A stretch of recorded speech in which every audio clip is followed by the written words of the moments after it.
Hello നമസ്കാരം. അപ്പോൾ ഞാൻ ഇന്ന് വന്നേക്കുന്നത് ഒരു അപ്കമിംഗ് എപ്പിസോഡിന്റെ സ്റ്റോറി ആയിട്ടാണ് കേട്ടോ. അപ്പോൾ അലീന ആരാണെന്നുള്ള സത്യം, വൈജയന്തിയുടെ മകളാണെന്നുള്ള സത്യം ബാലചന്ദ്രൻ അറിഞ്ഞിരിക്കുകയാണ് നമ്മുടെ രേവതിക്കുട്ടിയുടെ കത്തിലൂടെ. അതിനുശേഷം അയാൾ വീട്ടിലേക്ക് എത്തുകയാണ്. വീട്ടിലേക്ക് എത്തിയിട്ട് ആകെ ഡെസ്പായിട്ടാണല്ലോ വീട്ടിലേക്ക് എത്തുന്നത്. അങ്ങനെ പിന്നീട് ഇന്നത്തെ സ്റ്റോറിയിൽ ഞാൻ പറയുന്നത് അലീനയുമായിട്ടുള്ള അയാളുടെ സംസാരമാണ്, ബാലചന്ദ്രമേനോന്റെ സംസാരമാണ്. അലീനയെ ചോദ്യം ചെയ്യുകയാണ് ബാലചന്ദ്രമേനോൻ. അപ്പോൾ ഇന്നത്തെ സ്റ്റോറിയിലേക്ക് പോകാം. അപ്പോൾ അതിന് മുൻപ് ഒരു കാര്യം പറയട്ടെ, നമ്മുടെ ചാനൽ നിങ്ങൾക്ക് ഇഷ്ടപ്പെടുകയാണെങ്കിൽ ഒന്ന് സബ്സ്ക്രൈബ് ചെയ്ത് സപ്പോർട്ട് ചെയ്യാം കേട്ടോ. അതുപോലെ ഈ സ്റ്റോറി നിങ്ങൾക്ക് ഇഷ്ടപ്പെടുകയാണെങ്കിൽ ലൈക്ക് ചെയ്യാനും നിങ്ങളുടെ എന്തെങ്കിലും സജഷനുകൾ അതുപോലെ എന്തെങ്കിലും അഭിപ്രായങ്ങളൊക്കെ നിങ്ങൾക്ക് പറയാനുണ്ടെങ്കിൽ ഒന്ന് കമന്റ് ചെയ്യാം കേട്ടോ. അപ്പൊ നമുക്ക് സ്റ്റോറിയിലേക്ക് പോവാം. അങ്ങനെ ബാലചന്ദ്ര മേനോന് ആകെ ഡെസ്പായി ആകെ തകർന്നുകൊണ്ടാണ് വീട്ടിലേക്ക് വരുന്നത് കേട്ടോ. അയാള് ഞാൻ ചതിക്കപ്പെട്ടു എന്ന് തന്നെയാണ് വിശ്വസിച്ചിരിക്കുന്നത്. കാരണം അങ്ങനെ തന്നെയാണല്ലോ മുൻപൊരു പ്രണയം, ഒരു പ്രസവം ഒക്കെ കഴിഞ്ഞിട്ടുള്ള ഒരു പെൺകുട്ടിയെ തന്റെ ജീവിതത്തിലേക്ക് കെട്ടി ഏൽപ്പിച്ചതുപോലെയാണല്ലേ എല്ലാവരും ചിന്തിക്കുക. അപ്പൊ അതുപോലെ ബാലചന്ദ്രമേനോനും ചിന്തിക്കുകയാണ്, വൈജയന്തി ഇങ്ങനെയൊരു സ്ത്രീ ആയിരുന്നോ, വിവാഹത്തിന് മുൻപ് അവൾക്ക് മറ്റൊരു പുരുഷനുമായിട്ട് ബന്ധമുണ്ടായിരുന്നു, അതിലൊരു കുഞ്ഞും ജനിച്ചിട്ടുണ്ടായിരുന്നു എന്നുള്ള ഒരുപാട് ചിന്തകള് ബാലചന്ദ്രമേനോന്റെ മനസ്സിലൂടെ കടന്നു പോവാണ്. ഈ കത്തിൽ പറഞ്ഞ കാര്യങ്ങളൊക്കെ ശരിയാണോ അതോ കള്ളമാണോ, ആരെങ്കിലും ഇവരെ പറ്റിച്ചതാണോ എന്നൊക്കെ ഇങ്ങനെ ചിന്തിക്കുകയാണ്. അതേസമയം ബാലചന്ദ്രമേനോൻ ചിന്തിക്കുന്നുണ്ട്, പിന്നെ എന്തിനായിരിക്കാം കുഞ്ഞിരാമൻ മേനോൻ ആ തിരുവനന്തപുരം പോയിട്ട് ഹോം നഴ്സിനെ കൂട്ടിക്കൊണ്ടുവന്നത്? ഇവിടെ എങ്ങാനും ഹോം നഴ്സിനെ കിട്ടാഞ്ഞിട്ടല്ലോ, ഇത്രയും ദൂരം പോയിട്ട് ആ ഹോം നഴ്സിനെ കൂട്ടിക്കൊണ്ടുവരണമെങ്കിൽ ഇതിന് പുറകിൽ എന്തോ ഉണ്ടെന്ന് പണ്ടേ ബാലചന്ദ്രമേനോന് സംശയമുണ്ട്.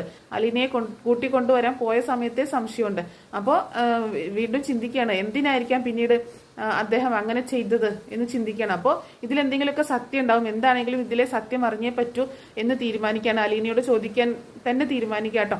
അങ്ങനെ ബാലചന്ദ്രമേനോൻ വന്ന സമയത്ത് അലീന അദ്ദേഹത്തിനുള്ള ചായയുമായിട്ട് റൂമിലേക്ക് ചെല്ലുക കേട്ടോ.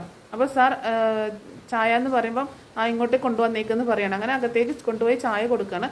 ആ സമയത്ത് ചായ വാങ്ങി കൊടുക്കുമ്പോൾ അലീനയോട് പറയുന്നുണ്ട്, നിനക്കൊരു കത്തുണ്ടെന്ന് പറയട്ടോ. എനിക്കോ? കത്തോ? ആരയക്കാനാന്നൊക്കെ ചോദിക്കുമ്പോൾ ആരാ ഈ രേവതിക്കുട്ടി എന്ന് ചോദിക്കുകയാണെ. ആ രേവതിക്കുട്ടി എൻ്റെ അനിയത്തിയാണ്, സ്നേഹനികേതനത്തിൽ ഞങ്ങൾ ഒരുമിച്ചുണ്ടായിരുന്നു, എൻ്റെ അനിയത്തിയാണ്, ഞാൻ എടുത്തു വളർത്തിയ അനിയത്തിയാണെന്നൊക്കെ പറയട്ടോ. അവളിപ്പോ പാലാരിവട്ടത്ത് മാമച്ചാന്റെയും ഗ്രസിമാന്റിയുടെ വീട്ടിലാണ് താമസിക്കുന്നത് എന്നും കൂടി പറയട്ടോ.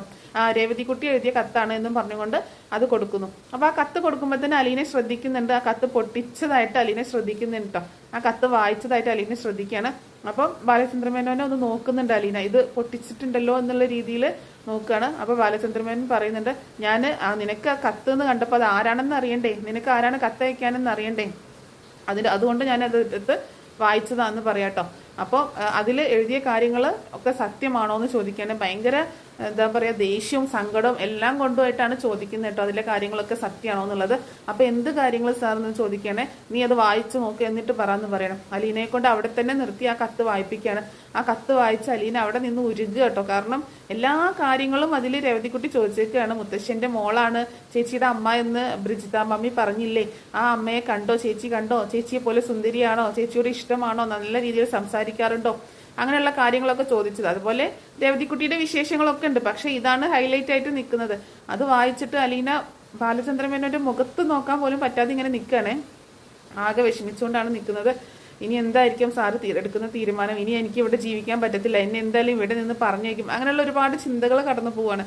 ഒന്നും മിണ്ടാതെ തല താഴ്ത്തി ഇങ്ങനെ നിൽക്കുകയാണ്. ആ സമയത്ത് ബാലചന്ദ്രമേനോൻ പറയുന്നുണ്ട്, ഇങ്ങോട്ടേക്ക് നോക്ക്, നേരെ നോക്കുമെന്ന് പറയണേ. എന്നിട്ട് അലീന പതിയെ, നിന്നോടല്ലേ തല പൊക്കാൻ മടി കാണിക്കാൻ, നിന്നോടല്ലേ പറഞ്ഞത് എൻ്റെ മുഖത്തേക്ക് നോക്കാൻ എന്ന് പറയണ ബാലചന്ദ്രമേനോൻ. അങ്ങനെ മുഖത്തേക്ക് നോക്കുമ്പോൾ ആ കത്തിലെഴുതിയ കാര്യങ്ങളൊക്കെ സത്യമാണോ, അതിലെന്തെങ്കിലും സത്യം ഉണ്ടോ എന്ന് ചോദിക്കാട്ടോ.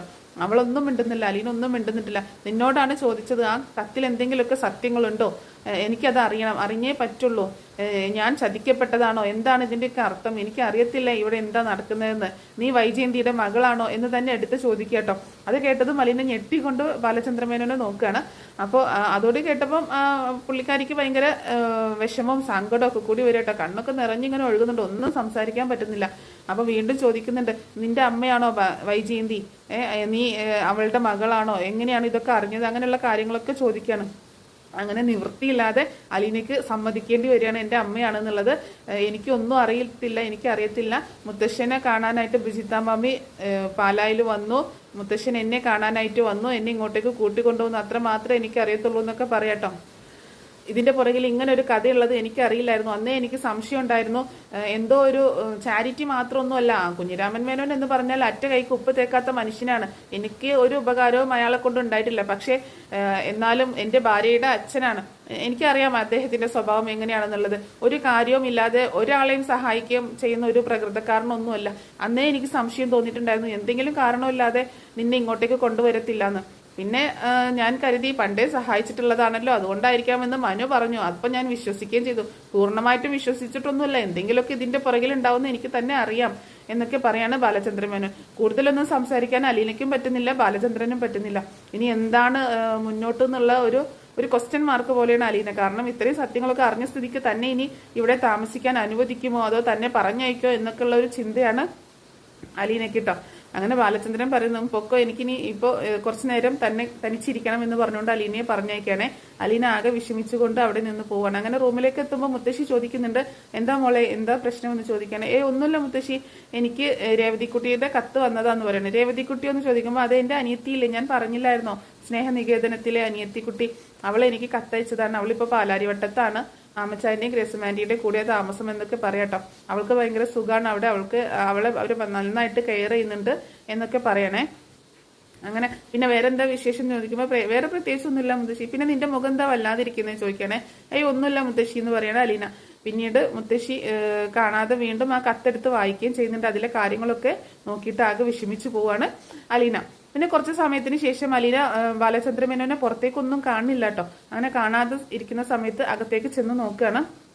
അങ്ങനെ ബാലചന്ദ്ര മേനോന്റെ അടുത്തേക്ക് ചെന്ന് നോക്കുമ്പോൾ അദ്ദേഹം അവിടെ ഒരു വയ്യാത്ത രീതിയിൽ കിടക്കാട്ടോ. ഒരു ചെറിയൊരു മൈനർ അറ്റാക്ക് പോലെയുള്ള ഒരു സംഭവമാണ് ബാലചന്ദ്ര മേനോന് ഉണ്ടാവുന്നത്. കാരണം ഇത്രയും ടെൻഷനായി പോവാണ്. തന്റെ ഭാര്യ തന്നെ ചതിച്ചു, തന്റെ ഭാര്യയുടെ അച്ഛൻ തന്നെ ചതിച്ചു, ഞാനും തന്റെ മക്കളും ചതിക്കപ്പെട്ടു എന്നൊക്കെയുള്ള ഒരു ചിന്ത അദ്ദേഹത്തിന്റെ മനസ്സിലൂടെ കടന്നു പോയിട്ട് ആകെ തകർന്നു പോവാണ് ആ മനുഷ്യൻ. അങ്ങനെ അലീന ചെന്ന് നോക്കുമ്പോഴാണ് ആകെ വിയർത്ത് കുളിച്ച് ബാലചന്ദ്ര മേനോൻ ബെഡിൽ ഇങ്ങനെ കിടക്കുന്നത് കാണുന്നത്. വിളിച്ചിട്ടൊന്നും എഴുന്നേൽക്കുന്നില്ല കേട്ടോ.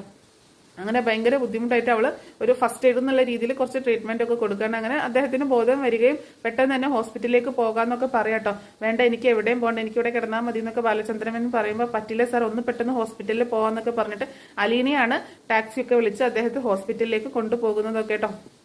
അങ്ങനെ ഹോസ്പിറ്റലിലേക്ക് കൊണ്ടുപോയിട്ട് പിന്നീട് അലീനയാണ് അദ്ദേഹത്തിന് കൂട്ടിരിക്കുന്നതും പരിചരിക്കുന്നതും ഒക്കെ. ഹോസ്പിറ്റലിലേക്ക് രാവിലെ ഭക്ഷണമൊക്കെ ആയിട്ട് പോകും, വൈകിട്ട് തിരിച്ചു വരും. അദ്ദേഹം രാത്രി അവിടെ തനിച്ച് സ്റ്റേ ചെയ്യും.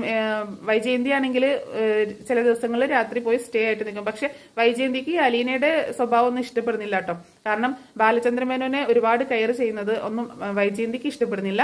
പക്ഷെ ഇതിനുശേഷം ശരിക്കും പറഞ്ഞിട്ടുണ്ടെങ്കിൽ ബാലചന്ദ്ര മേനോനും അലീനയും തമ്മിൽ ഭയങ്കര കൂട്ടാവുകയാണ്. അലീനയുടെ സ്വഭാവം ശരിക്കും അറിയാവുന്നത് കൊണ്ട് അവളോട് ഭയങ്കര സ്നേഹമാവാണ്. ഒരു അച്ഛൻ മകൾ കോംബോ ആണ് അവിടെ വർക്കാവുന്നത്. ശരിക്കും സ്വന്തം അച്ഛനും മകളും എങ്ങനെയാണോ ആ ഒരു ഫീലാണ് അവിടെ അലീനയും ബാലചന്ദ്ര മേനോനും കൂടി ഉണ്ടാവുന്നത്. അതില് നമ്മുടെ ബബിതയ്ക്ക് ഭയങ്കര കുശുമ്പാവുന്നുണ്ട് കേട്ടോ. അലീനയെ ബാലചന്ദ്ര മേനോൻ ഒരുപാട് സ്നേഹിക്കും കെയർ ചെയ്യാൻ ചെയ്യുന്നതിലൊക്കെ കുശുമ്പാവുന്നുണ്ട്. വൈജയന്തിക്കും ഇഷ്ടപ്പെടുന്നില്ല. അവള് വേറെ രീതിയിലൊക്കെ സംസാരിക്കാനായിട്ട് വൈജയന്തി നോക്കുന്നുണ്ട്. അപ്പോഴൊക്കെ ബാലചന്ദ്ര മേനോൻ ഓരോ കുത്തുവാക്കുകൾ പറഞ്ഞുകൊണ്ട് അതിനൊക്കെ അടക്കി നിർത്തുകയാണ് ചെയ്യുന്നത്. അതൊന്നും മൈൻഡാക്കുന്നില്ല. കാരണം ഇത്രയും നാളും വൈജയന്തിയുടെ ഭരണത്തിൽ എന്നുള്ള രീതിയിലാണ് വീട്ടിൽ ജീവിച്ചത്. ഇനി അത് പറ്റത്തില്ല എന്നുള്ള രീതിയിൽ ബാലചന്ദ്ര മേനോൻ അവിടെ ശബ്ദം ഉയർത്തുക കേട്ടോ. അങ്ങനെയുള്ള ഒരുപാട് നല്ല നല്ല എപ്പിസോഡുകളാണ് ഇനി വരാനായിട്ട് പോകുന്നത്. അപ്പോൾ നമുക്ക് ഇനി ഇതിന്റെ ഒരു തുടർച്ചയായിട്ട് ഇനി ഓരോരോ എപ്പിസോഡുകളായിട്ട് അപ്കമിങ് എപ്പിസോഡുകളായിട്ട് ഞാൻ അപ്ലോഡ് ചെയ്യുന്നതായിരിക്കും. അപ്പോൾ ഈ സ്റ്റോറി നിങ്ങൾക്ക് ഇഷ്ടപ്പെട്ടോ ഇല്ലേന്ന് എനിക്ക് അറിയത്തില്ല. എന്താണെങ്കിലും നിങ്ങൾക്ക് ഇഷ്ടപ്പെട്ടിട്ടുണ്ടെങ്കിൽ ഒന്ന് സപ്പോർട്ട് ചെയ്യുക, ലൈക്ക് ചെയ്യുക, കമന്റ് ചെയ്യുക, സബ്സ്ക്രൈബ് ചെയ്യുക, എല്ലാം ചെയ്യാം കേട്ടോ. അപ്പോൾ നമുക്ക് നെക്സ്റ്റ് സ്റ്റോറിയിൽ കാണാം, കേൾക്കാം.